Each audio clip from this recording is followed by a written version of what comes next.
Hey guys, it's the final chapter for Boolean laws. Next हमारा law है commutative law. This law says that a plus b is equals to b plus a. अगर हम लोग किसी variable a को b के साथ और करते हैं या फिर b को a के साथ और करते हैं, दोनों का आउटपुट हमको सेम मिलता है. वेरीफाई करते हैं. सपोज हमारे पास दो वेरिएबल हैं a and b. So number of combinations will be 2 to the power 2, that is 4. So 0 1 0 1 0 0 1 1. First वाले केस में हमको a और b करना है, मीन्स a और b, that is a और b. So और ऑपरेटर सेज कि अगर हमारा एक भी इनपुट ट्रू तो हमारा आउटपुट ट्रू. सो इसमें दोनों इनपुट ट्रू नहीं है तो आउटपुट आएगा फॉल्स. इसमें b वाला input true, output will be true, output will be true and output will be true. Next case में हमको करना है b और a.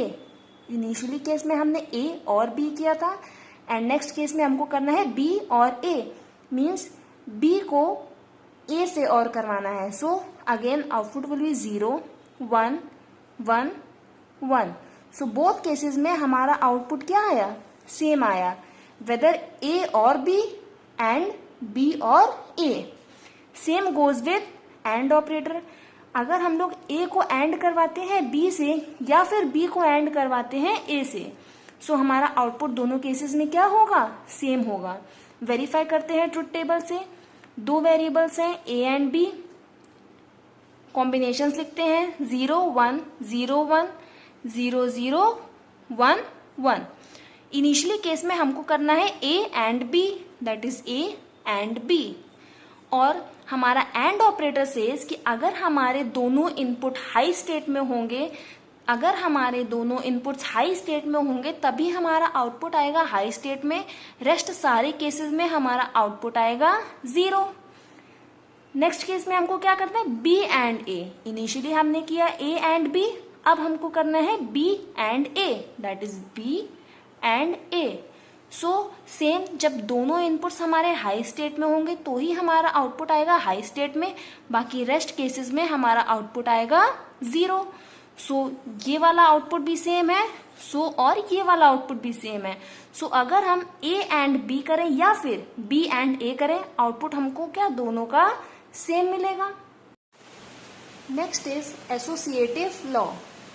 एसोसिएटिव लॉ सेज कि अगर a प्लस a और b एक ब्रैकेट में है, उसके आउटपुट के साथ हमने c का और किया है तो हमको सेम रिजल्ट मिलेगा अगर हम a का और करेंगे b और c के और से. ठीक, इसको हम लोग ट्रुथ टेबल से भी एक्सप्लेन कर सकते हैं. Suppose number of variables total हमारे पास कितने, 3 वेरिएबल्स हैं, that is a b and c. Combinations लिखा 2 to the power 3 is equals to 8 combinations आएंगे. 0 1 0 1 0 1 0 1 0 0 1 1 0 0 1 1 4 zeros एंड 4 1. अब सबसे पहले हमको ब्रैकेट सॉल्व करना होता है, सो हम लोग निकालेंगे a और b, that is a b के साथ और.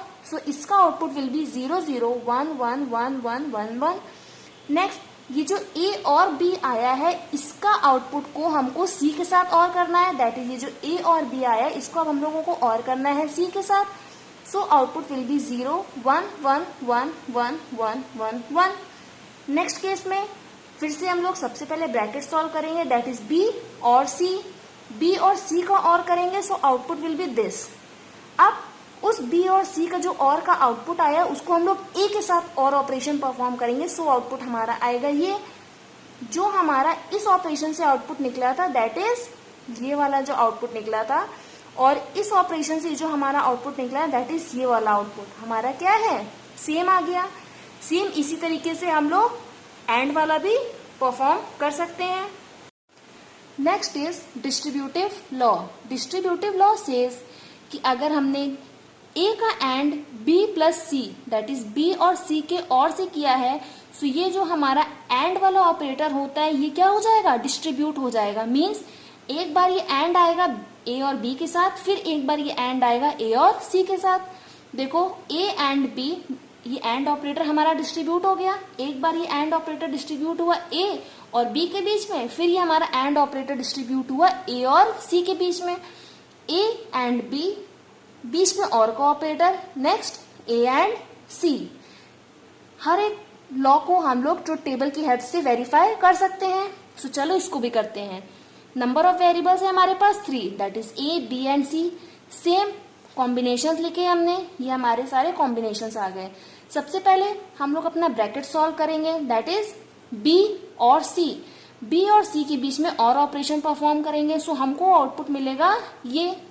अब जो बी और सी का आउटपुट आया है, दैट इज ये जो वैल्यूज आएंगी, इसको हम लोगों को एंड ऑपरेशन परफॉर्म करना है किसके साथ, ए के साथ, ए एंड बी और सी।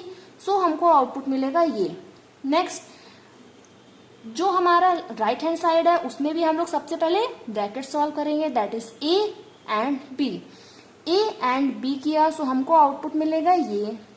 फिर ए एंड सी किया सो हमको आउटपुट मिलेगा ये। अब ए एंड बी और ए एंड सी के बीच में हमारा कौन सा ऑपरेटर लगा है, और ऑपरेटर। सो इन दोनों के बीच में हमको क्या करना है, और ऑपरेशन परफॉर्म करना है। सो हमको फाइनल आउटपुट हमारा मिलेगा ये वाला। सो जो हमारा लेफ्ट हैंड साइड की इक्वेशन थी उसका हमारा फाइनल आउटपुट था ये, ठीक। और जो हमारी राइट हैंड साइड की इक्वेशन है उसका हमारा फाइनल आउटपुट है ये।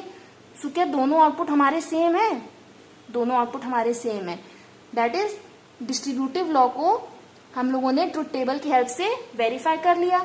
सेम एज इट इज हम लोग इसको भी ट्रुथ टेबल की हेल्प से वेरीफाई कर सकते हैं। Next is absorption law. Absorption law says कि अगर हमारा एक वेरिएबल ए है, उसको हम लोगों ने और ऑपरेशन परफॉर्म किया है अपने उसी वेरिएबल ए एंड दूसरे वेरिएबल बी के साथ एंड ऑपरेशन परफॉर्म करने के बाद, that is a or a and b is equals to a, हमको आउटपुट में क्या मिलेगा, हमको अपना ओरिजिनल वेरिएबल ए मिलेगा। वेरीफाई करें, 2 वेरिएबल्स हैं ए एंड बी, कॉम्बिनेशन लिखे 0 1 0 1 0 0 1 1। अब फिर से सबसे पहले ब्रैकेट सॉल्व होंगे, that is A and B. सबसे पहले ए एंड बी के बीच में हम लोगों को अपना एंड ऑपरेशन परफॉर्म करना है। आउटपुट हमको ये मिलेगा।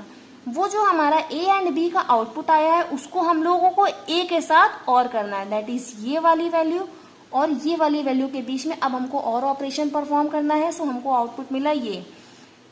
इनिशियली हमने जो अपना ए वेरिएबल लिया था उसकी वैल्यू थी 0 0 1 1। जो हमको अपना फाइनल आउटपुट मिल रहा है उसकी वैल्यू भी क्या है, 0 0 1 1। मीन्स अगर हम ए or a and be perform करते हैं तो हमको अपनी ए वाली वैल्यू मिलती है। सेम इसी तरीके से ट्रुथ टेबल की हेल्प से हम लोग ये वाला लॉ भी वेरीफाई कर सकते हैं, that is A and a plus b is equals to a. Next is हमारा de Morgan's law. De Morgan's law is nothing but break the line and change the sign. जो line है उसको break करो and जो sign है उसको change करो। That is हमारा हमेशा और चेंज होगा एंड में, एंड जो हमारा एंड है वो चेंज होगा और में। ये दोनों ही साइंस एक दूसरे में चेंज होते हैं। फर्स्ट लॉ कहता है ए एंड बी का होल कॉम्प्लीमेंट, ये जो कॉमा टाइप है ये क्या है, हमारा होल कॉम्प्लीमेंट।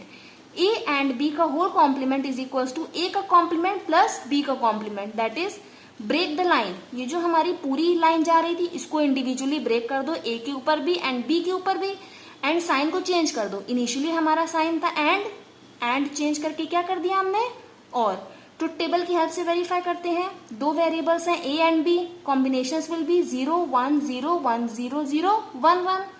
इनिशियली हमको फाइंड करना है ए एंड बी, इसका आउटपुट आएगा ये।